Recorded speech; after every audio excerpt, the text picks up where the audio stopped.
Bueno, ¿qué tal? Buenos días, querido auditorio de la Radio Portales, nuevamente reviviendo la historia aquí y con una situación especial, digamos. No me acompaña Patricio Herrera porque está resfriado y esperamos que se mejore pronto, pero sí nos acompaña Javier Tortelo, que es capitán de navío en retiro de la Armada de Chile, a quien le damos la bienvenida, digamos, a este programa, Javier. Muchas gracias.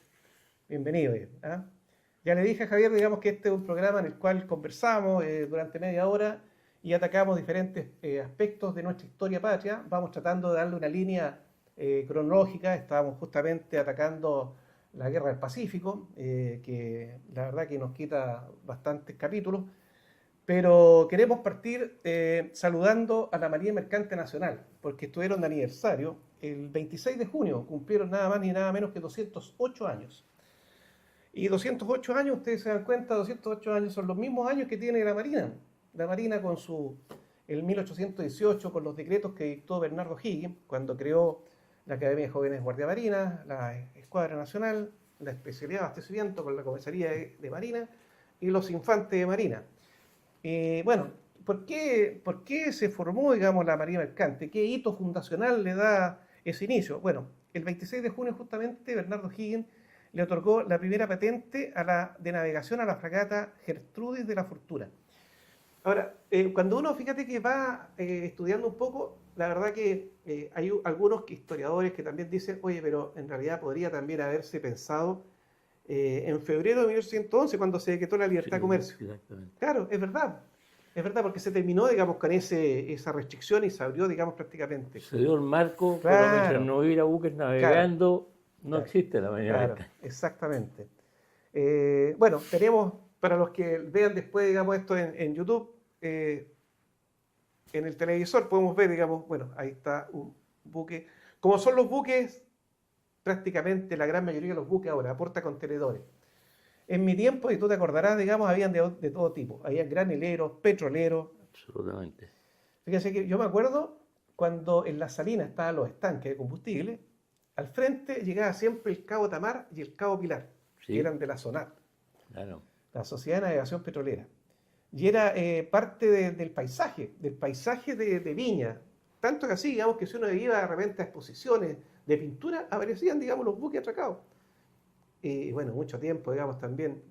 Ahora, es difícil, digamos, para los hijos de uno, ¿eh? O los sub-30, digamos, imaginarse cómo era incluso lo que es hoy ahora el paseo este costero.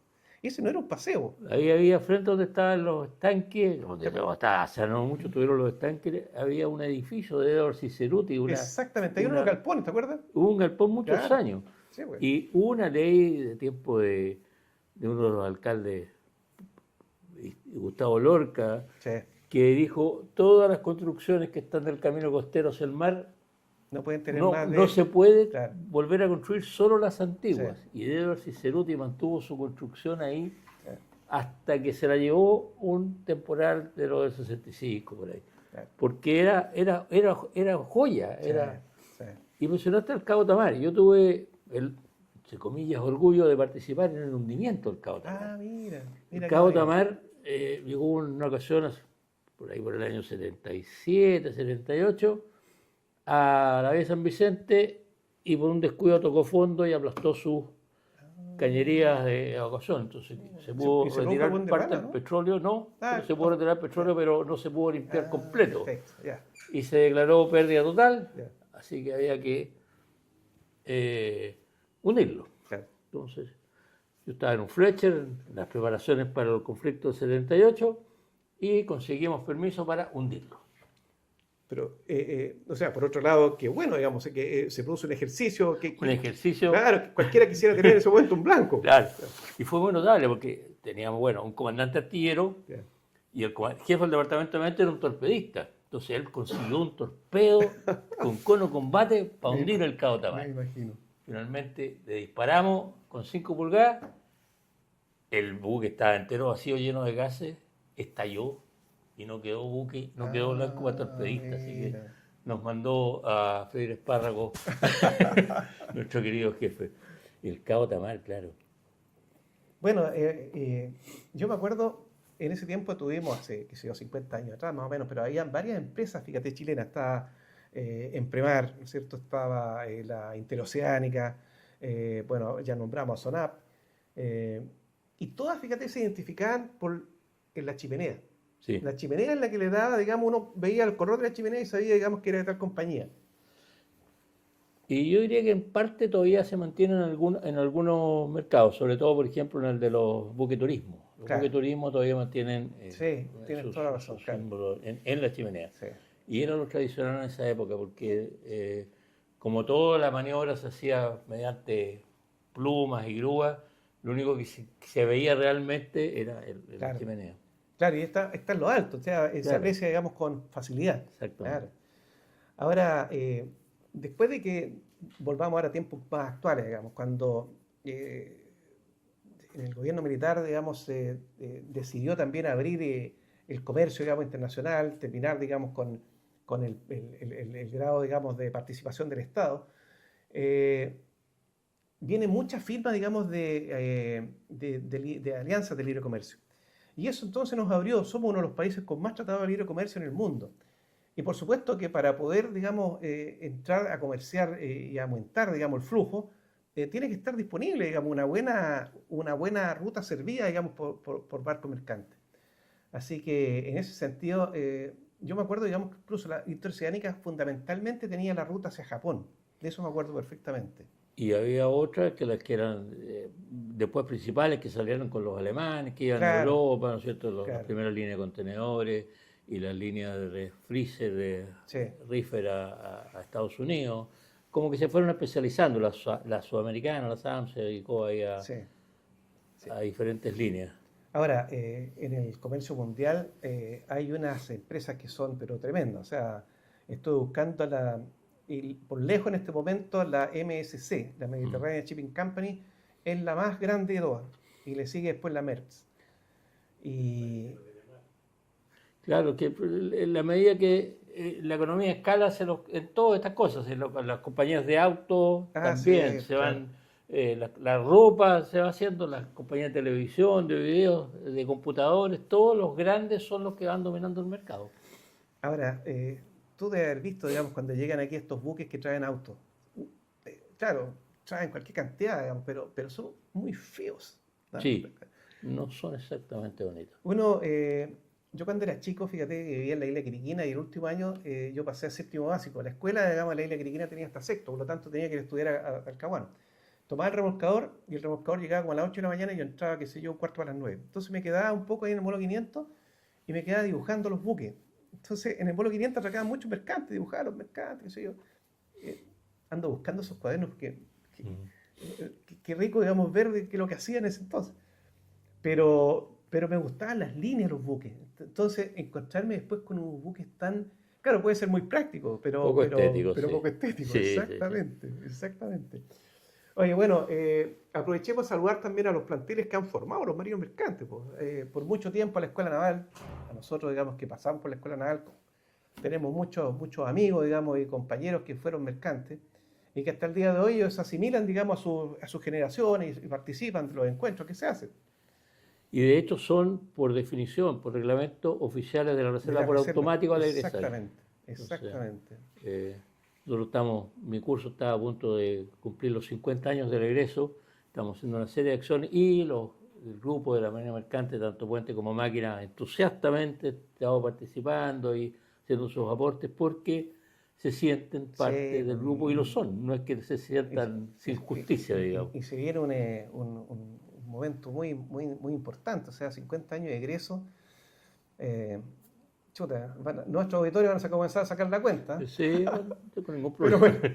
bueno, la gracia, yo siempre digo, cuando uno cumple, entonces yo digo, claro, yo tengo tanto, pero son como 20 menos, digamos, ahora.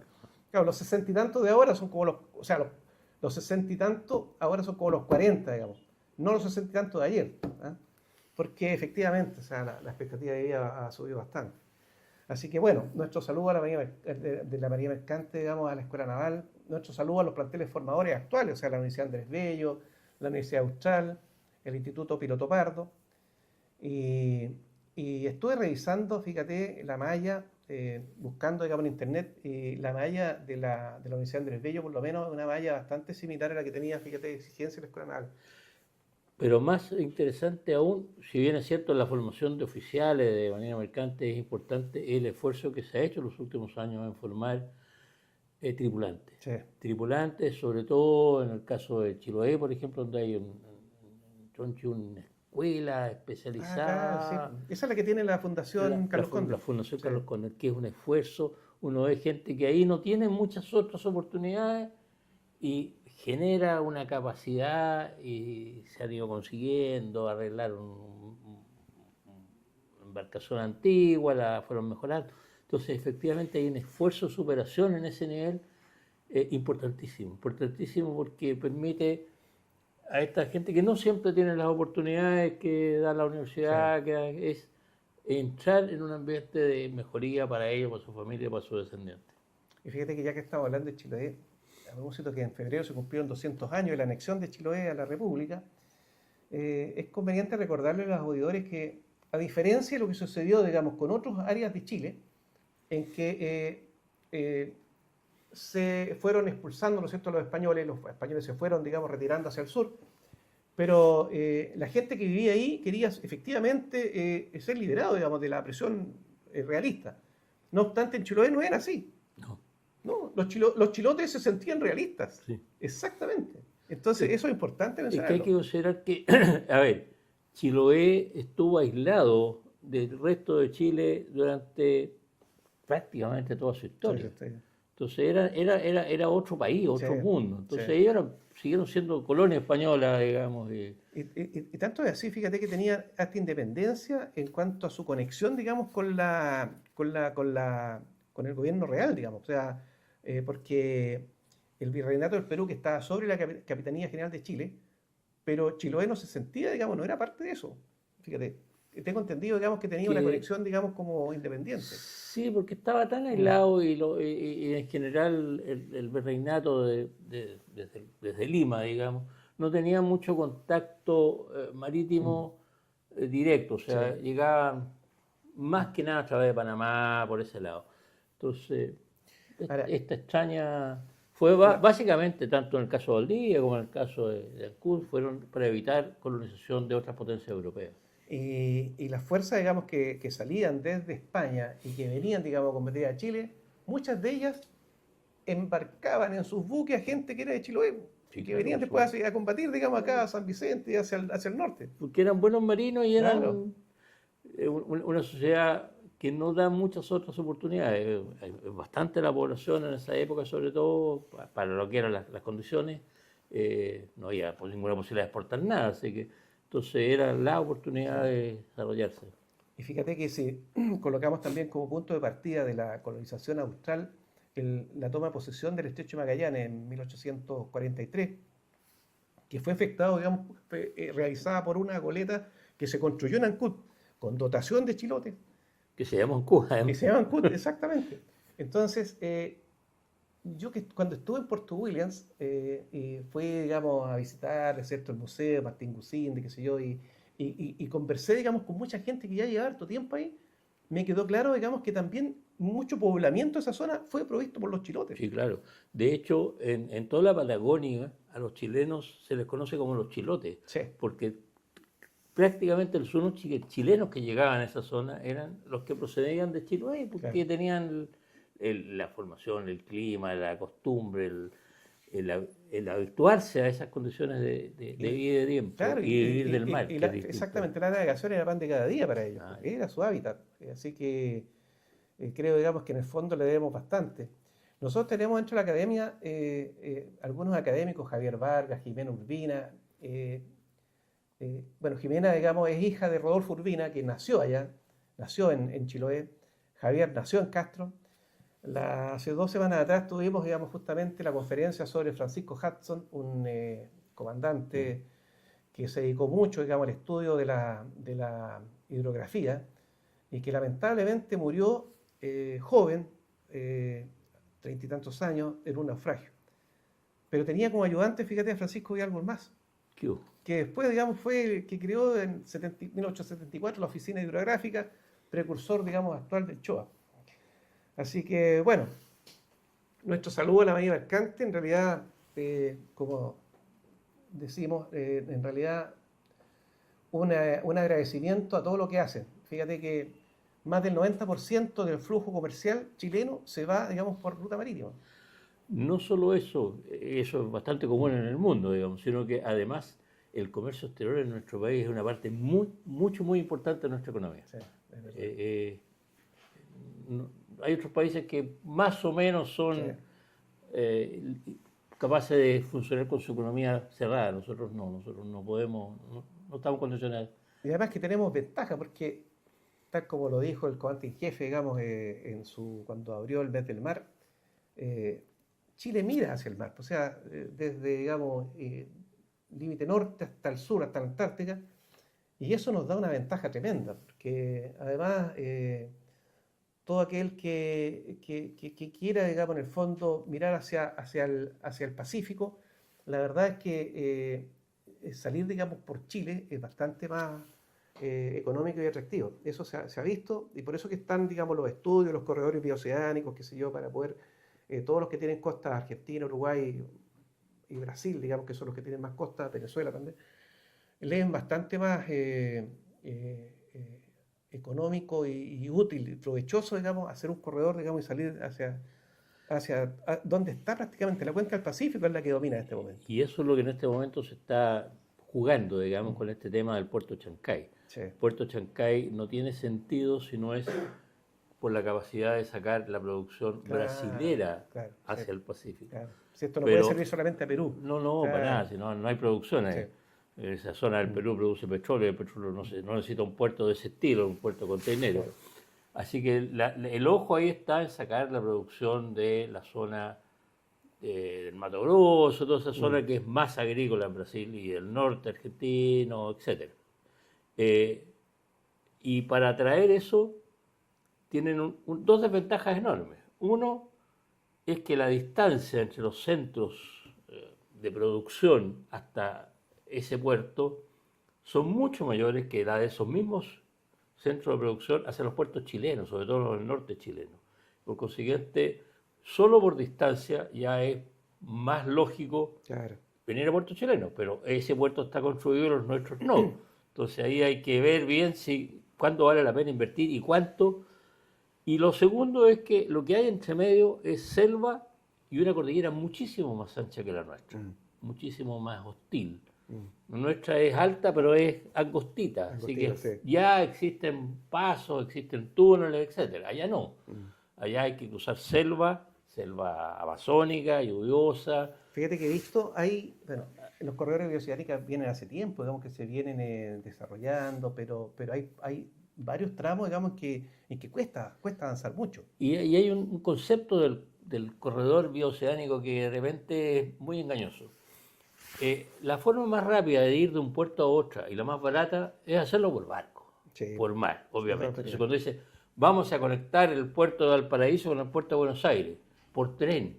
Pero ¿a quién se le ocurre conectar dos puertos por tren? Si lo lógico en eso, lo barato, lo económico, es hacerlo por barco. Exactamente. Entonces, en el fondo, el corredor bioceánico es no desde puerto a puerto, es desde la zona de producción o de consumo, el caso comercio para los dos lados, con la zona, el puerto más cercano.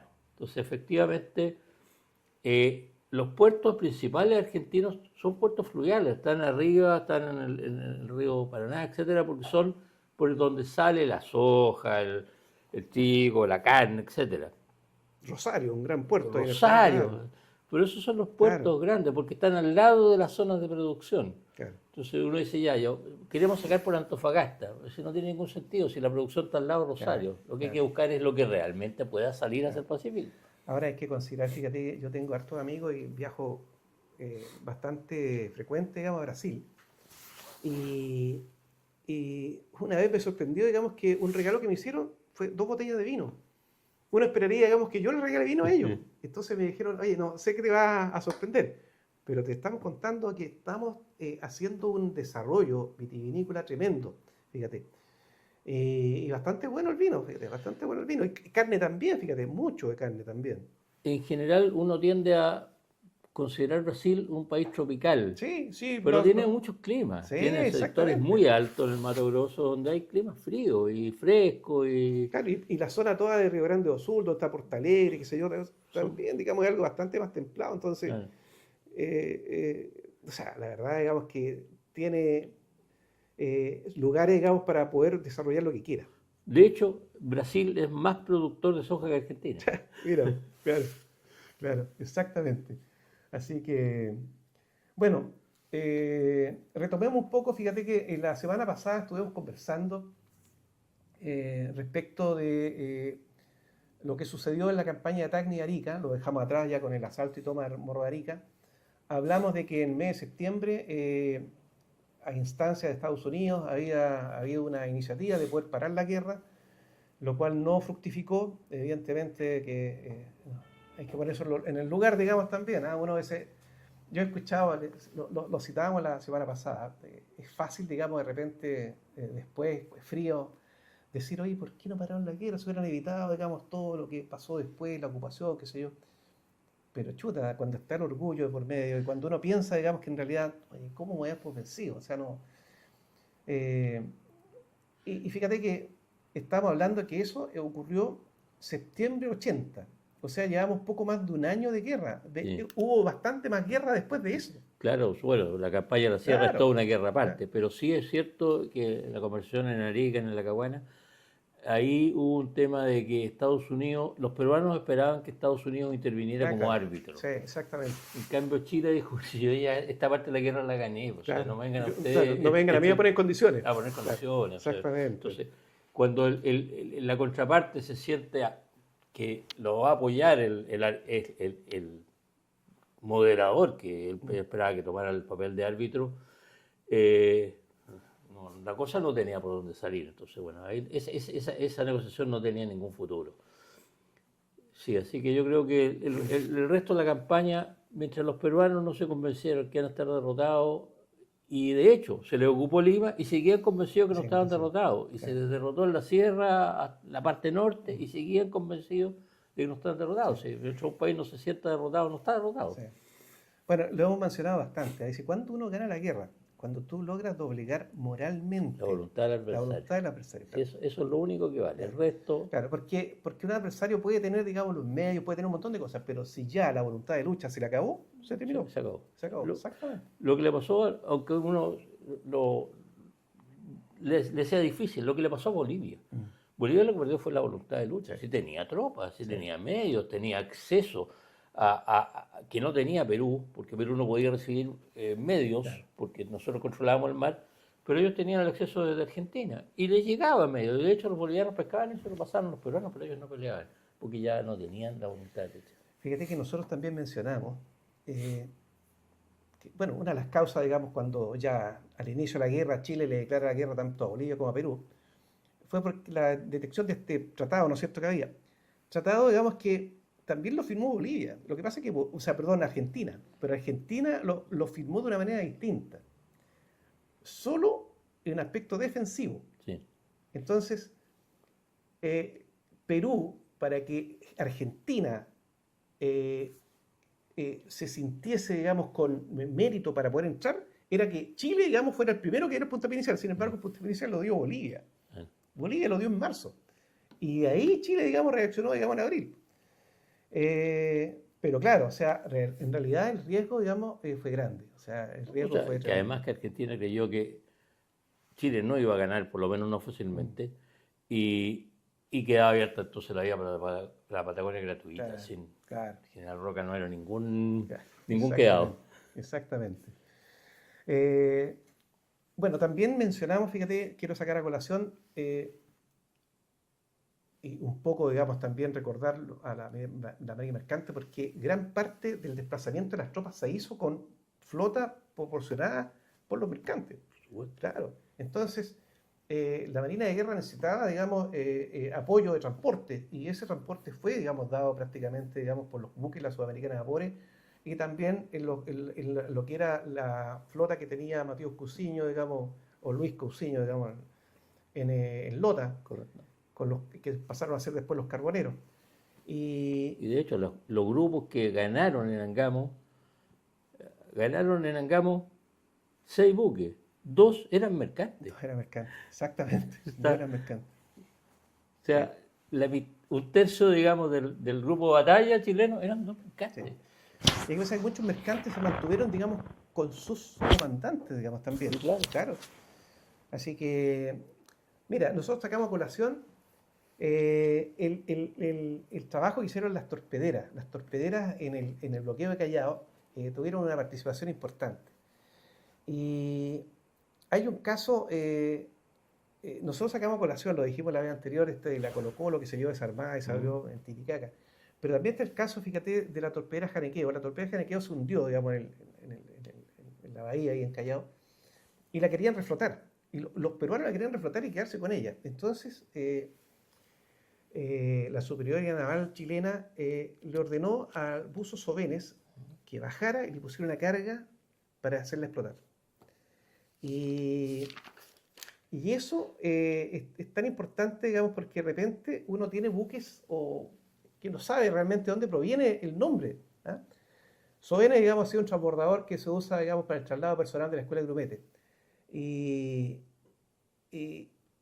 había uno que se hundió en el 27F, y cuando se le cambiaron, digamos, los transportadores por estos deslizadores, claro, exactamente, que se ahorra, digamos, como en 20 minutos, antes era como 45 minutos, bajaron a 20 minutos. Entonces al primero se le puso buzos Sovenes. Y Sobenes tiene una gracia. Cuando fue a poner la carga, porque estaba muy dentro de la bahía, digo, señor, pero nos córtennos, Sí. no se preocupen por mí, corten Sí. la manguera al aire y yo me dejan abajo, Sí, es tranquilamente. importante, fíjate, justamente, aquí lo tengo anotado, fíjate, dice, si viene el enemigo y es necesario pelear, corten la manguera de aire y cumplan con su deber. Exactamente. Entonces, qué importante, porque hay que ver, digamos, que esta consigna, digamos, del cumplimiento del deber era transversal. Así como Prat, después de su arenga, digamos, saltó al abordaje y enfrentó su muerte, acá Sobenes bajó y dijo, bueno, si tengo que morir, moriré. Y fíjate, tengo el caso de otra torpedera que también se hundió, la Fresia, y se hundió, digamos, con el personal de máquina, también se hundió y se hundieron con ellos. Como pasaron, digamos, con los ingenieros de la Esmeralda, digamos, que los 4 que estaban ahí, todos murieron. Así que, bueno, el desplazamiento que comenzaron a hacer las tropas, una vez que ya tenía, digamos, controlado el tema de Tacna y Arica, Pierola, que estaba al mando, digamos, de Perú, hizo unas fortificaciones importantes. También, un poco, o sea, haciendo un poco el símil, digamos, de lo que estaba con el Morro de Arica, ellos la consideraron inexpugnable. Y tenían, digamos, toda una fortificación a la entrada de Lima, digamos, en Chorrillo y Miraflores, con trincheras, con cañones, que eso oportunamente el general Baqueano lo estudió, lo preparó, y formó 3 divisiones, fíjate. Una división, digamos, con Lynch, que se trasladó inicialmente, y después que desembarcó en Paracas, y después, digamos, tomó el control de Ica. Y otra, digamos, después que vinieron también mercantes, justamente. Sí. Y después ellos se unieron para poder pensar cuál era la mejor estrategia, digamos, para poder avanzar. Sabían perfectamente de que tenían, digamos, bueno, el terreno, digamos, no era lo más propicio, digamos, iba a tener que ser, digamos, un combate cuerpo a cuerpo. Eso lo sabía perfectamente Baqueano. Y fíjate que viendo la cantidad de participantes en la guerra fue alta, fue tremendamente alta, como 20.000 por cada bando. Sí. Ahora es interesante notar que hubo una maniobra ahí de engaño, entre comillas, bien interesante. En la parte de fase terrestre, llamémoslo así, el ejército chileno había repetido una maniobra insistentemente, desembarcaba más al norte de las posiciones que quería capturar. Primero lo hizo en Iquique, después lo hizo en Arica al desembarcar, ¿no es cierto? Y entonces Pierola se preparó para que lo hicieran de nuevo y se entraran por el norte, por la bahía de, no me acuerdo en este momento dónde está, Ancón. Entonces armó toda la fortificación, la ciudad de la Pierola, todo enfocado hacia el norte. Y por eso todas esas 2 líneas, si bien es cierto, fueron impresionantes y no eran impenetrables, ni mucho menos, porque estaban muy extendidas, fueron improvisadas. Sí. Porque en ese tiempo las batallas eran en base a artillería y la artillería estaba toda en la ciudad de Piérola, así que... Sí. Bueno, una vez más se nos está acabando el tiempo, la verdad que pasa muy rápido. Esto no es una clase de historia, esto es una conversación sobre historia, sobre temas contingentes, por lo tanto, siempre queremos, digamos, ir alternando y eso así lo vamos a seguir haciendo, pero bueno, queremos seguirlo entusiasmando, síganos, no olviden, digamos, de ver nuestro WhatsApp, dar like, suscribirse. Cuando esto se suba, ¿no es cierto?, a las redes sociales, hagan sus comentarios, compártanlo, digamos, con sus amigos, sus familiares, porque lo único que queremos nosotros es que ustedes efectivamente puedan sensibilizarse y conocer mucho más de nuestra rica historia naval y marítima. Muchas gracias, Javier, por acompañarnos. Gracias a ustedes por invitar. Te tendremos nuevamente porque ha sido súper interesante esta conversación. Muchas gracias. Gracias a ti. Gracias.